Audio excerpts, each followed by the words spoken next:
हमारे बड़का भैया विजय भैया के तरफ से 51 रुपए का पुरस्कार। चढ़ो में कोट कोट प्रणाम। हमारे बड़का भैया गार्जियन महोदय राधे श्याम गुप्ता दिलावर जी के तरफ से 51 रुपए का पुरस्कार। जितना जन हुआ तनी मूड मिजाज बनाला, एगो बिरहा हो जाओ। आओ मास्टर।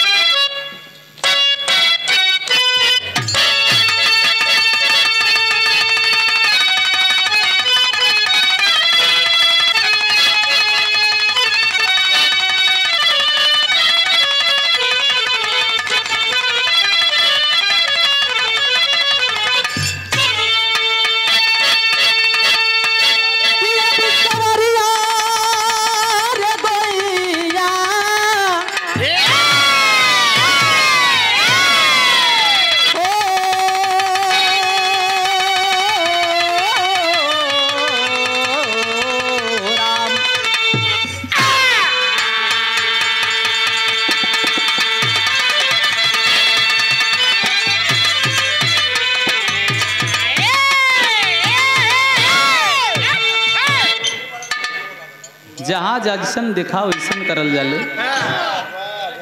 4 लाइन भूमिका पे गौर करेंगे। हमरे आदमी गुरु श्री गया कवि जी लिखलन। का लिखलन बाबू?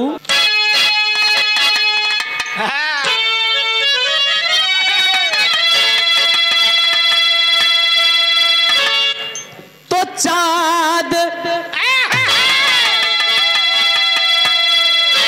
चाँद भी है दिया, सूर्य भी है दिया, अरे जल रहे दीप बन करके तारे सभी। चांदनी रात का चांद हकदार है, अरे दिन का स्वामी दिवाकर नहारे कभी। अरे किस्मत करम है, करम ही दिया है। अरे देख लो राग का दीप चटकार है।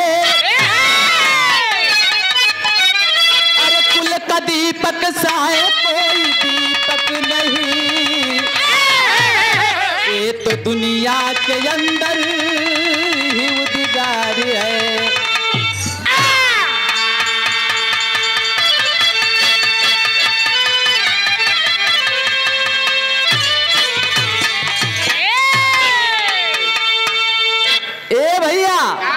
अरे कुल का दीपक सा है, कोई दीपक नहीं।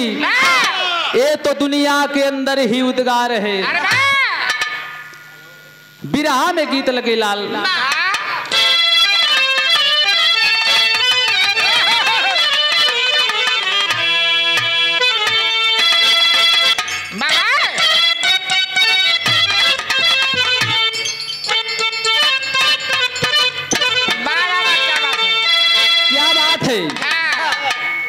बड़ी बढ़िया गीत लगे। उहे गीत हो कि लड़के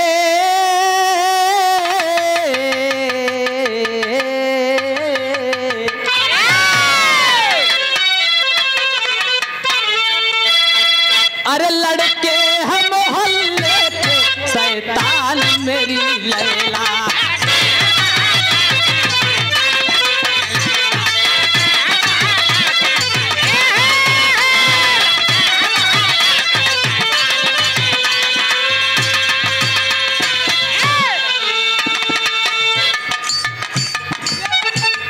हमारे बड़का भैया राजेश उमर वैस कसेरवा बसेरवा के पावन धरती से। हाँ ठीक हो। हमारे सेठ रामचंद्र उमर वैस जी के साला साहेब जी की तरफ से 101 रुपए का पुरस्कार। बहुत बहुत प्रणाम हो।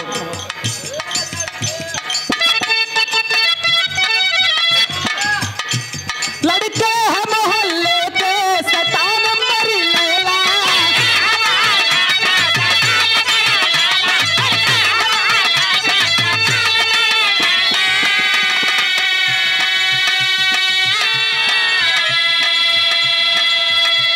अरे लड़के हम मोहल्ले के, अरे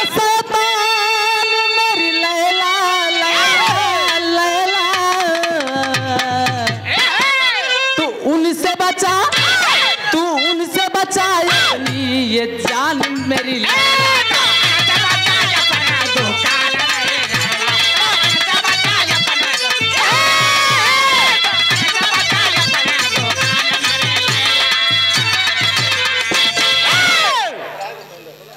हे भैया बिरहा के भाव पे गौर करी। हा हमारे कवि जी लिखलन बीरन खातिर का लिखलन भैया?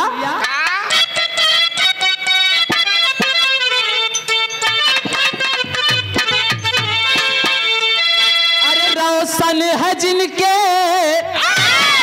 अरे रोशन है जिनके जंग का इतिहास मेरे साथ में।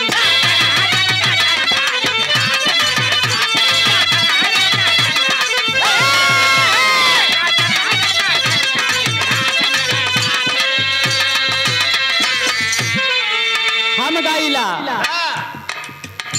रोशन है जिनके जंग का इतिहास मेरे साथी।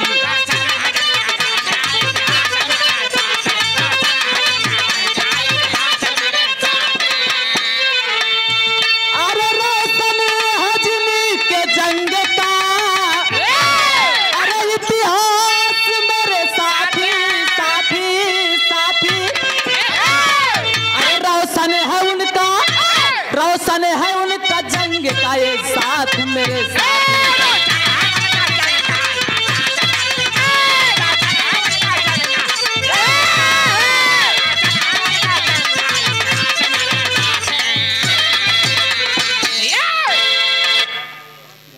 यही से बिरहा के शुरुआत हो गई। कैसे भैया?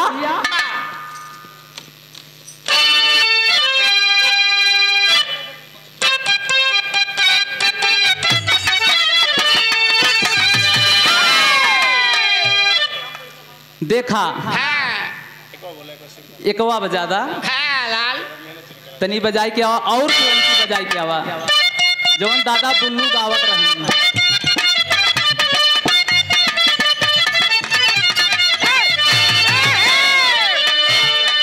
ई सही हो बजावा तो एकदम पुरनकी बजावा, नहीं तो एकदम नईकी बजावा। लोरिक समरू दो भाई,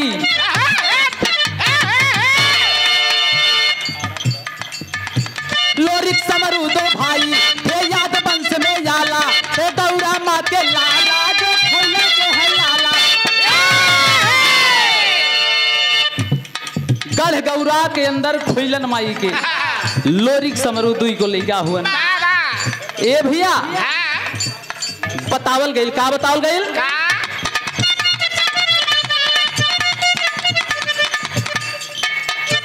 जिनका इतिहास अजूबा,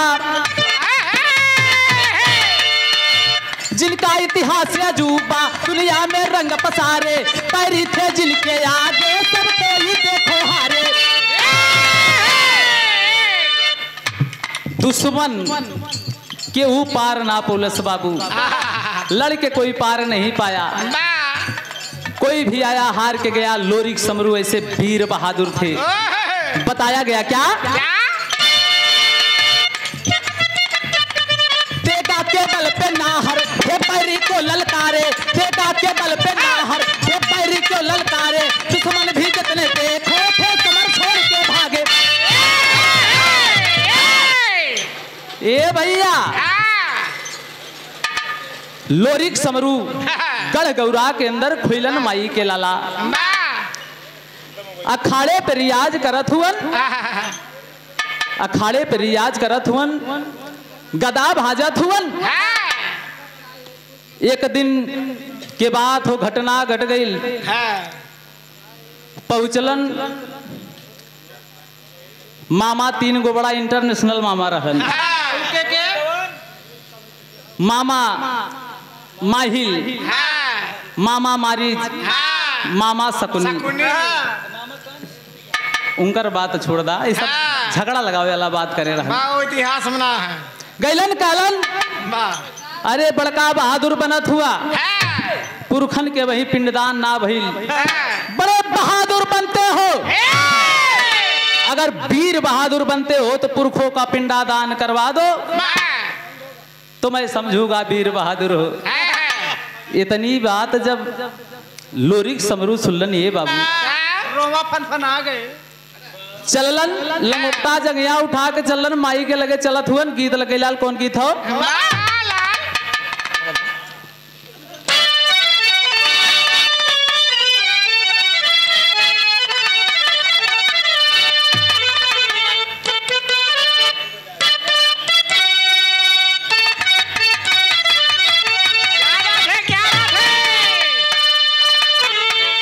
गीत लग गई बिरहा जगत के बड़े ही सुंदर बड़े ही शानदार बिरहा गायक मनीष लाल यादव जी हम सबके बीच में प्रस्तुत हैं।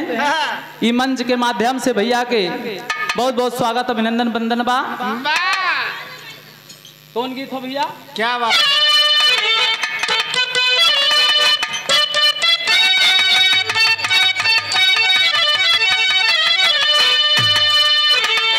हमारे मनीष भैया मनीष लाल यादव जी बिरहा जगत जहां तक है वहां तक आपका नाम है। परिचय के मोहताज नहीं है आप, बतावे के कोनो जरूरत नहीं हो। हमारे बड़े भाई बड़ी बढ़िया गायकी हो, आप सबके सुनीला हम सब कुछ थोड़ा बहुत हम सब सीखे के मिलेला। भैया के तरफ से 101 रुपया के पुरस्कार बहुत बहुत प्रणाम हो। आवलाल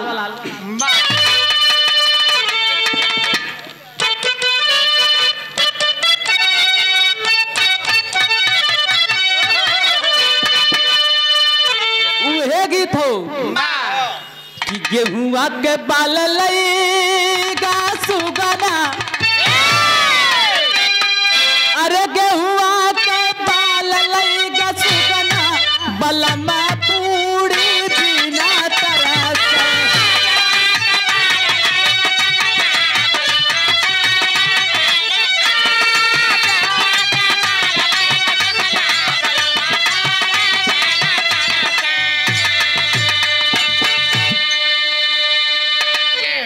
लेकिन बाबू लोरिक समरू चलत हुअन उस समय भैल का बिरहा के भाव में लिखल गई।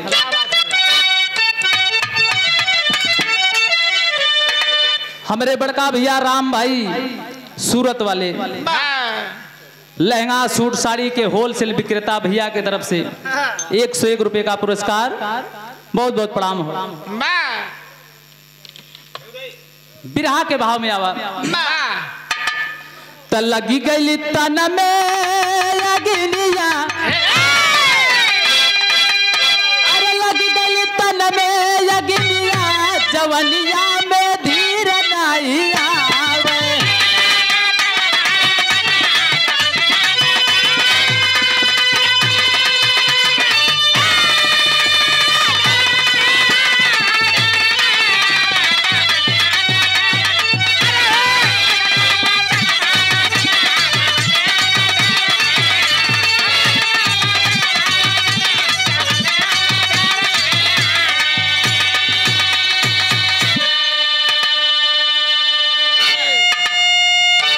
लग गई तन में अग्निया जवनिया में धीर नहीं आवे। चले दिल लंगोटा जंगिया लेके माई से काथोन माई अब हमने लड़ा बोड़ब ना। कलन काहे कलन जब इतनी बड़ी बात तू हमली लोगन से छिपा ले लू, आखिर इतना बड़ी बात काहे छिपौलू? आज केहू ताना मार देत हो पुरखन के वही पिंडादान ना भइल हो। कौन गद्दार ऐसा है जो पुरखों का पिंडादान नहीं होने दिया?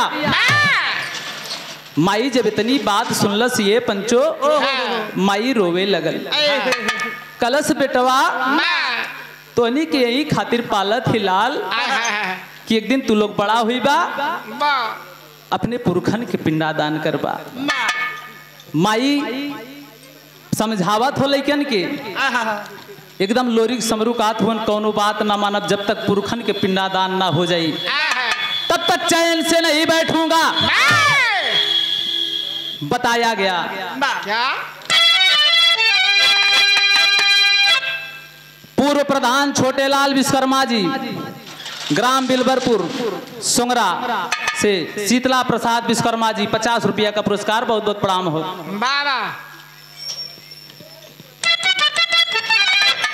माई लइकन के समझावत हो अच्छा, आप आदमी श्रीमान गार्जियन महोदय हमारे बहुत बड़े सहयोगी हैं। आप हमारे श्री सीताराम उमर वैश्य जी मछली शहर शेरे जौनपुर के पावन सरजमी से 101 रुपया, और आदमी श्रीमान राजेश उमर वैश्य कसेरवा बेसरवा शेरे जौनपुर के पावन सरजमी से 101 रुपया। बहुत बहुत प्रणाम हो भैया बाबू के। माई समझावा थो लेकिन के बिरहा में गीत लगे लाल।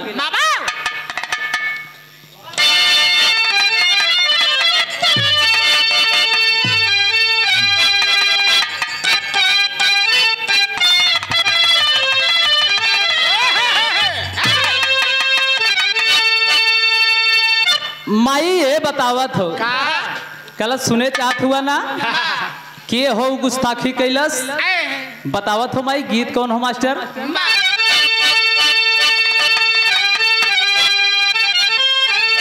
अरे झूलनिया के गुजवा, अरे झूलनिया के गुजवा, अरे टूटल ये राजा जवनिया छूटल ये राजा।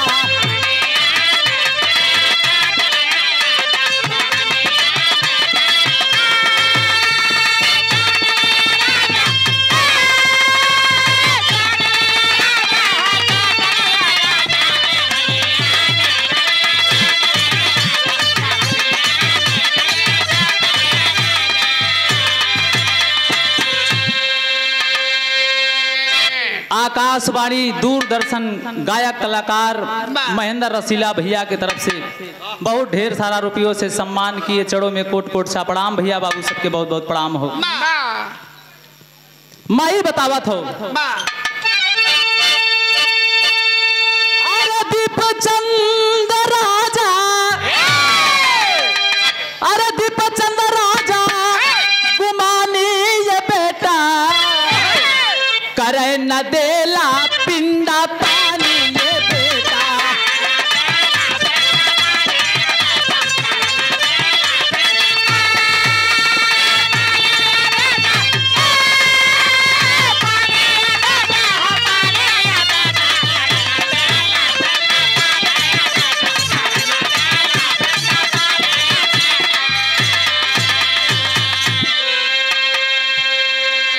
आप आदमी श्रीमान गिरजा सरोज सरायबिका के पावन सरजमी से 101 रुपए देकर के सम्मान किए। चढ़ो में कोट कोट सा प्रणाम भैया बाबू सबके बहुत बहुत प्रणाम हो। ए भैया माई कहा तो दीप चंद राजा गुमानी है जो कि पुरखों का पिंडादान नहीं होने दिया। माई बतावा तो कि पंडा पुजारी के डरबा समाई, अरे काट ले तेगा वो गर्दन के चाई।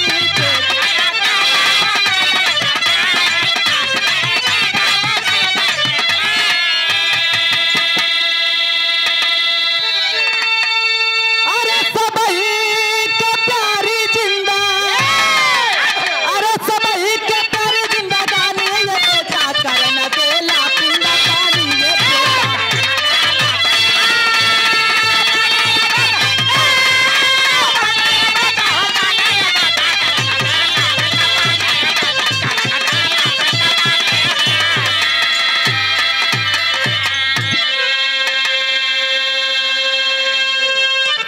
आप आदमी श्रीमान मुरारी चचा की तरफ से बहुत सहयोग रहेला। बिरहा जगत में 51 रुपए का पुरस्कार बहुत बहुत प्रणाम हो। ए भैया माई बतावत हो दोनों लड़कन के जब लड़कियां सुनलन तो होत का हो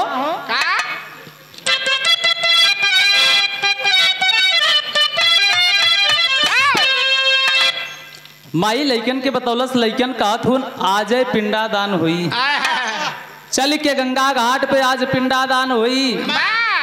लइका मानत ना हुन। माई बेटोन के समझावत हो मान जा बेटवा, फिर कब हो मौका आई, जब मौका आई तब पिंडादान कइल जाई। ज्यादा जल्दी आए के जरूरत नहीं हो।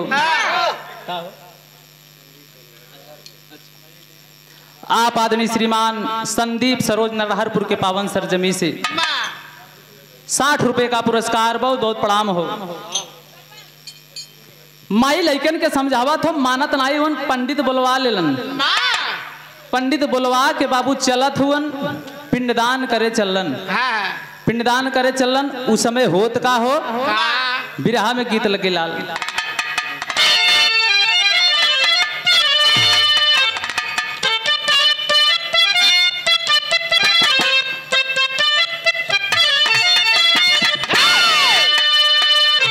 बड़ी पुरान गीत लग गई बिरहा में।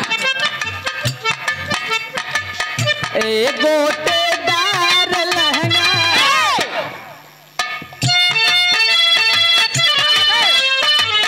ए गोटेदार लहंगा निकलू जब डाल के।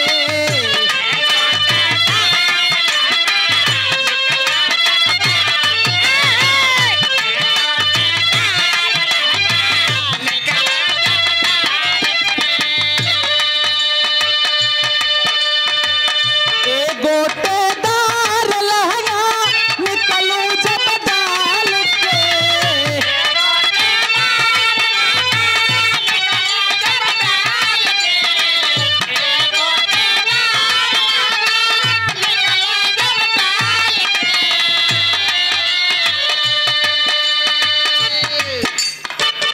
आप आदमी श्रीमान राधे श्याम गुप्ता दिलावर सेठ जी की तरफ से 101 रुपए का पुरस्कार बहुत बहुत प्रणाम हो।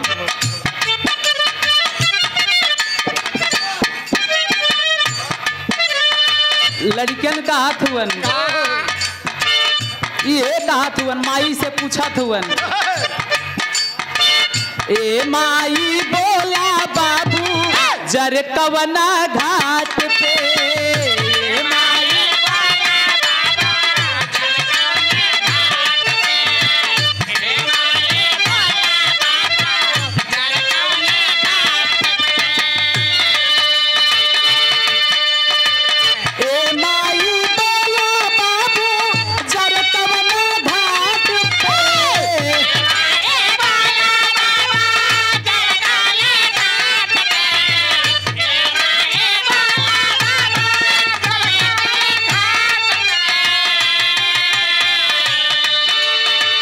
अजही कराई बपिंडा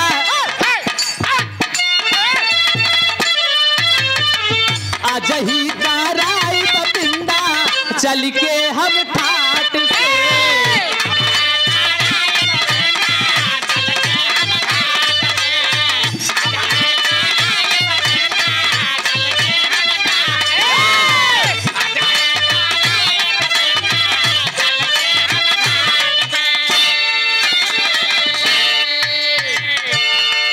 लोरिक समरू चलत हुवन कलन आज पिंडादान होई। माई समझावत हो लेकिन मानत ना हुन बिरहा में टेरी लगेला।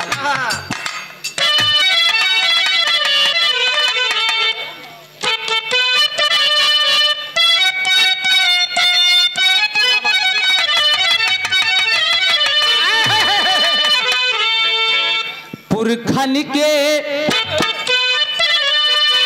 पिंडा पानी के रोकी।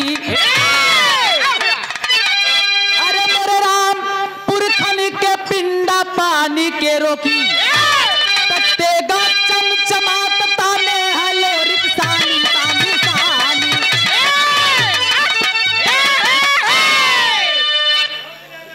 तेगा चमचमात ताने हलो रिक्सानी पुरखन के पिंडा पानी के रोकी। कात हुआ आज कोनो बात बिना पुंडादान भय पानी ना पियब। जब इतनी बात माई सुनत हो लइकन के समझावत हो बाबू होत का हो लाल बाबा।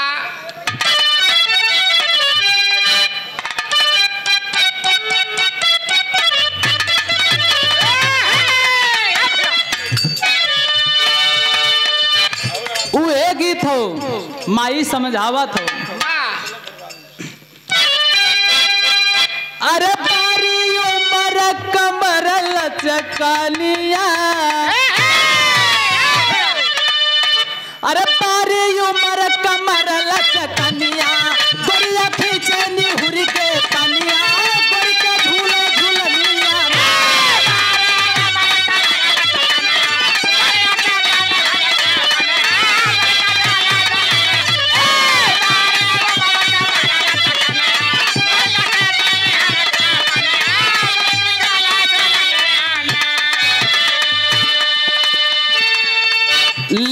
माई समझावा थो लइकन के कहा थो अरे पतिया मान मोर ललनवा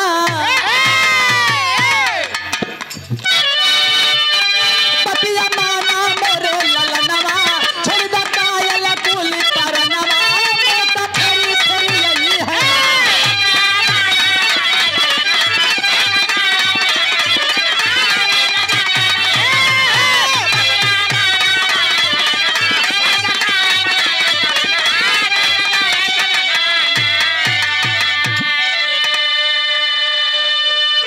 माई समझावा थो बाद में हो जाई काहे उतिलाइल हुआ कौनो काम मौका देख के कैल जाले समय आई तो वो हो जाई माई समझावा थो लइकन के कि आज गंगा घाट ना जाए के हो चल के यही बाग में पुरखन के पिंडादान कैला लेकिन लइका मानत नहीं होन बिरहा में पापड़ लगेला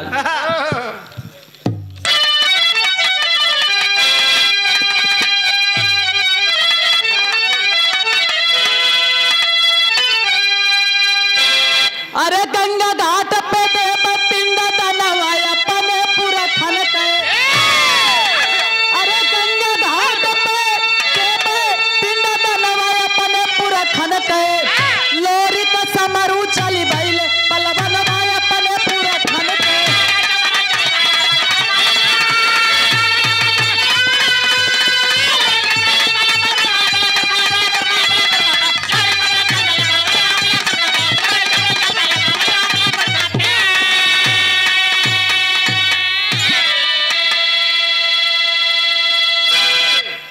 लोरिक समरू चल देते हैं आज पुरखन के पिंडादान हुई देखी ला के रोकेला चमचमात तेगा लेकर के चल दिए गंगा घाट पे जौनी समय गंगा घाट पे चलन बाबू उस समय होत का हो मास्टर जैसन देखा वैसन करा कुछ लोग बैठल हुए ज्योति प्रतापगढ़ से चल के आये हैं नहू के वो बिरहा सुने भैया लोग आल्हा में बताओ गेल का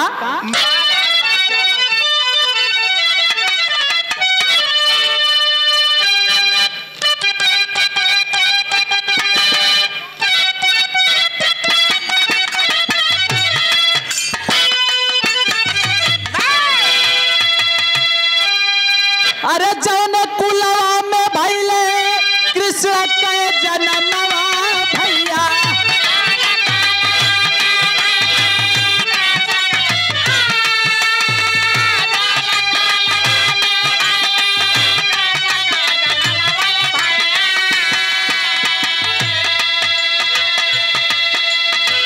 जवन कुलवा में भइलिया ना सुइया ना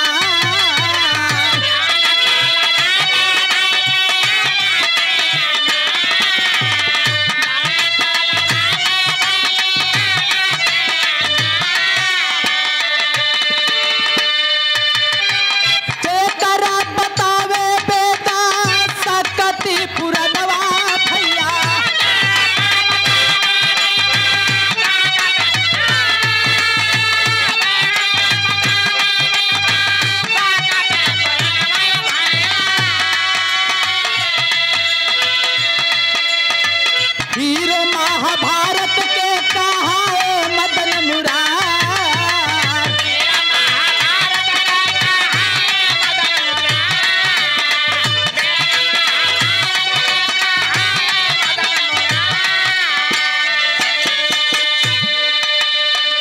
ए भैया जिस कुल में भगवान श्री कृष्ण जी अवतार लिए जिस कुल में सती अनुसुईया जी ने अवतार लिया महाभारत के हीरो कहा है श्री कृष्ण कन्हैया जी आगे होत का हो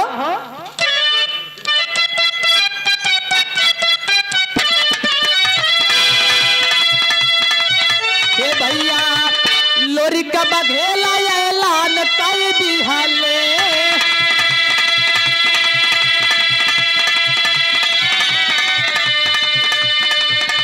होई लड़ैया गंगा तीरे अरे पार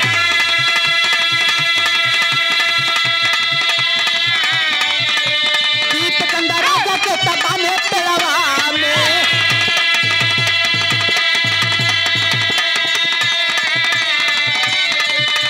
पिंडादान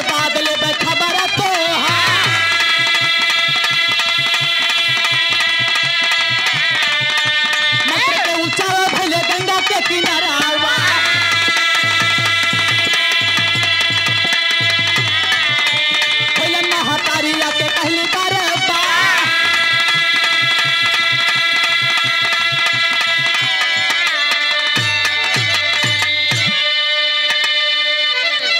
ए भैया दीप चंद राजा को पेड़ से बांध दिए। गंगा के किनारे मंत्र का उच्चारण होने लगा। पिंडादान हुआ। लोरिक समरू का हाथ हुआ पिंडादान बात तोहार खबर लिहल जाई। माई खोलन अली लइकन के देख के बड़ा खुश भैली। कल आज हमार लइका हमार सपना पूरा कर दिलन। तब बाबू आगे होत का हो।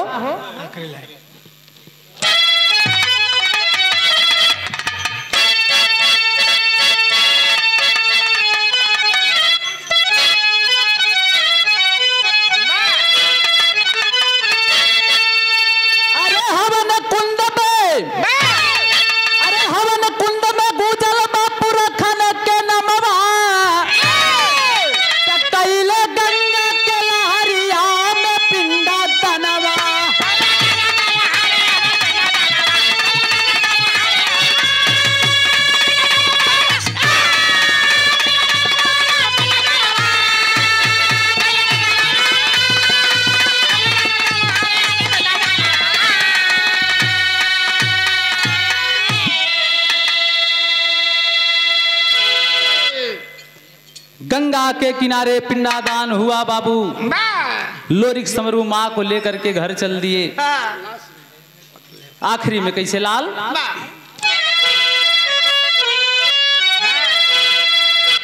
गुरु बिहारी गुरु गणेश गुरु राम लाल बड़बा का अरे स्वर्ग बसे चंद्रिका कभी बच्चन का विजय